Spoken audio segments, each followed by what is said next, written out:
চল এই 50 তোর, এই 50 তোর, এই 50 আমার, এই 20 টাকা মনে হয় বেশি আছে, 20 টাকা কার?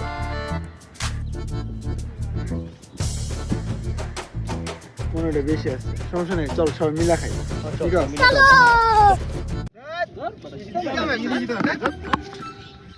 আছে জিতেছি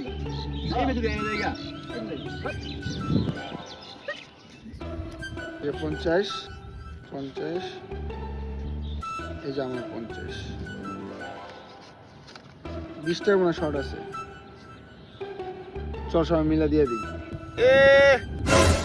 যত লাগে সব দিছি না, বেশি তুমি কিনলি গা? আমরা দিমু গেল লেগা স্যার। আরে না, 20 টাকা বেশি হয়েছে, চল সবাই মিলা খাই। চল তো সব মিলে খাই।